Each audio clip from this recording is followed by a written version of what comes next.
Hi everyone, Vega here.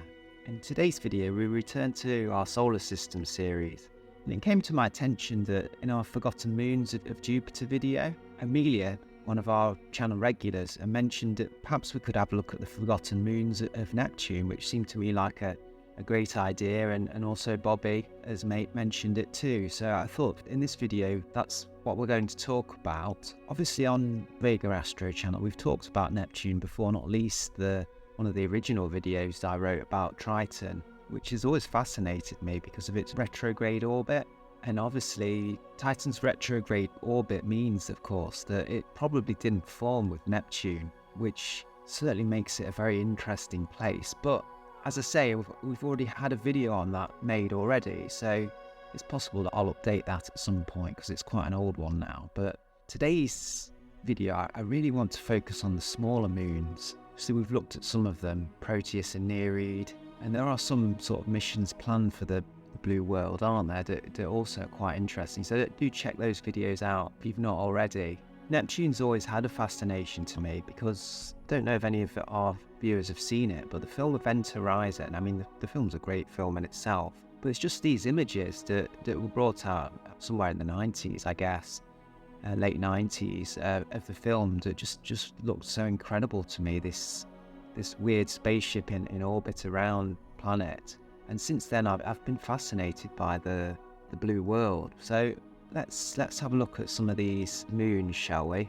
Obviously here on Wikipedia, Triton is obviously the major moon of Neptune and is by far and away almost the entire system in itself. But if we look here, I mean, look at the mass of Triton there, 2 million times 10 to the 16 kilograms, so it's a huge body. And if we look down, the rest of the moons barely even register, Proteus being the largest at 3,900. But we've also got some strange ones. Nereid has always been a strange moon as well, hasn't it? Because it's for a long time it stood as Neptune's second moon, because it was actually discovered, as it says here, by Gerard Kuiper in 1949. So while Triton was obviously easier to spot, Nereid was the only other moon, as far as I'm aware, for a long time in orbit around Neptune that we knew of, at least. I mean, here is the small, strange, tiny world of Nereid, which is, is really just a ball, isn't it? It's a little tiny ball of rock with a very strange orbit.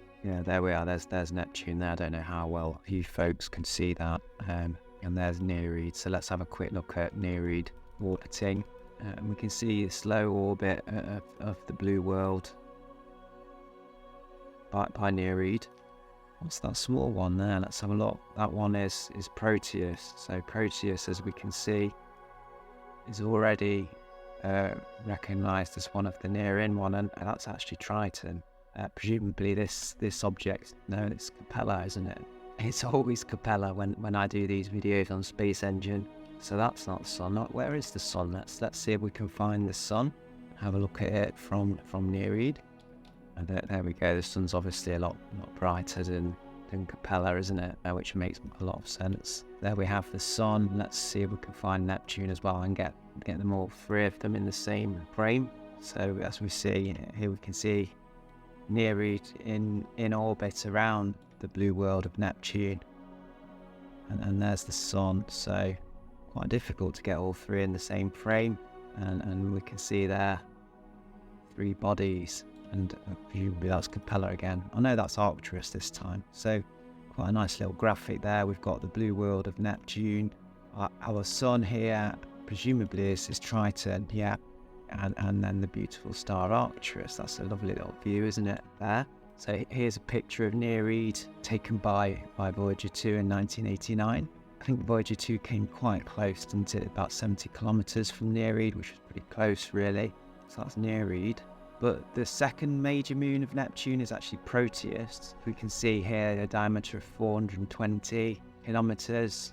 So not that small as solar system moons go. As we look down this list, we can see it doesn't seem that Proteus actually makes it onto the list, but as you can see here, Sedna, which is a bit more famous, isn't it? 453 kilometers of radius, and Proteus 420, so not that much smaller than Sedna. It's a shame, isn't it, that the list doesn't go any farther than Sedna there, but let's carry on. Proteus. There we can see it in orbit around the blue world as viewed from Nereid. And Proteus on Space Engine at least is basically just an asteroid ball of rock really. There's the beautiful blue world and the sun again. What's that bright one there? Let's have a look. That one is Spica. Spica's an interesting star, isn't it? A double star, of course, Spica, Alpha Virginis. So we can see our sun and Spica, Neptune and Proteus. It says its surface is dark and neutral in colour and heavily cratered. So, I mean, it doesn't look like the greatest, most interesting moon in the solar system, does it? But, you know, it is Neptune's second moon, obviously photographed again by Voyager 2. And given that it's going to be very difficult to inhabit the planet itself, Neptune. So moons like Proteus, which are pretty close in as we can see, will at some point become more important perhaps than they are at the moment. You can see some of the other moons there as we orbit the blue world in the sunlight. What's this one here? That's Hippocamp. So actually I think it was Bobby, wasn't it? Bobby mentioned that Hippocamp is likely a rock that came from Proteus. So perhaps let's have a look at Hippocamp, shall we? Bit of an odd name for a moon. There it is. This is the Space Engine view. Looking back at Neptune again. Hippocamp has a radius of 34.8 kilometers. And yeah, this is, as Bobby was saying, this due to its unusually close distance to Neptune's largest inner moon of Proteus. It's been hypothesized that Hippocamp may have been ejected material from an impact many billions of years ago, which does make it quite interesting, doesn't it? Again, a very small body. And what's that bright one? Is that Arcturus again? Yeah, Arcturus. Kind of glistening there on the body of Hippocamp in the sunlight. The sun, of course, from planet Neptune. It says here apparent magnitude of -19. So it's still bright. There is actually an interesting page on the NASA site. It's not Neptune, but it is Pluto, which, relatively speaking, is roughly in the same vicinity.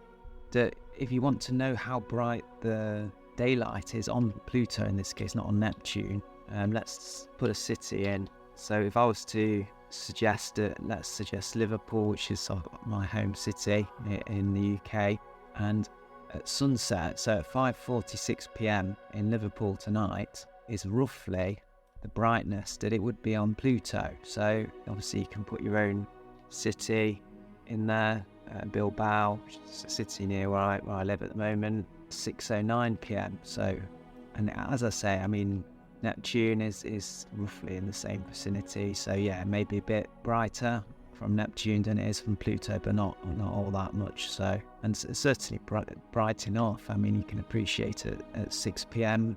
in Spain on an autumn's day, as it is. It's not really that dark, and certainly plenty of light to go around. So let's carry on with our list. But the next one down after Nereid is Larissa. It's actually tiny, isn't it? 97, mean radius of 97. And we can see here the diagram of the moon and the Earth and Larissa. Look how tiny this place is. The moons of Neptune after Triton. You could perhaps include Proteus in that, given that it's not that much smaller than Sedna, and possibly Nereid, but certainly after that, the diameter of Larissa is just shy of 200 kilometers. They're starting to get very, very small, and certainly not any kind of order comparable to the moons of Uranus, for example, which are actually quite large, quite massive. Let's have a look at Larissa. So Larissa is there on the other side of Neptune at the moment from where we're looking, and by the looks of it, a bit further out. Yeah, look at that graphic there. Triton and all the rest of the moons of Neptune. So you can pretty much appreciate with that Triton really is the Titan, you feel excused upon, of the system. Actually, it does say there, look, this is the orbit of Triton. I know I'm supposed to be talking about Larissa, but this is fascinating, isn't it? And as you can see, it actually orbits backwards around Neptune as well. So clearly something very, very strange happened with Triton in the past. I know a lot of theories suggest that it was actually a captured body by Neptune. There's Larissa there, incidentally. So we've looked at Proteus, haven't we? Triton in a bit further out, and Nereid isn't even on this, as Nereid appears to be quite a lot further out, doesn't it? So Larissa, fourth largest satellite of Neptune, like the other satellites inward of Triton, is a rubble pile, recreated from fragments of Neptune's original satellites, which was disrupted by perturbations from Triton soon after the moon's capture. That's interesting, isn't it? It talks about Neptune's original satellites. I wonder what kind of system there must have been in the Neptunian vicinity before Triton sort of marched its way in and barged its way into the system. It is fascinating, isn't it? Perhaps more akin to the Uranian system, maybe? I don't know. I'm just speculating at this point. And like Triton, it says here that Larissa is slowly spiraling in towards Neptune, and like Triton will eventually just collide with Neptune or break up into a planetary ring. So it's a bit sad, really, for the Neptune system, isn't it? These moons, like Larissa and like the larger body of Triton, well, their fate's doomed, really, although not anytime soon. Should we have a look at one more before we wrap this video up? There's quite a few of these little bodies, isn't there, really, in the Neptunian system? So I'm not sure it's worth going through all of them. The next largest one is Galatea, the fourth closest inner moon of Neptune, it says, and this one's 174 kilometers of diameter. Let's have a look for Galatea. Okay, that one's very close into Neptune, isn't it? So let's go to Galatea.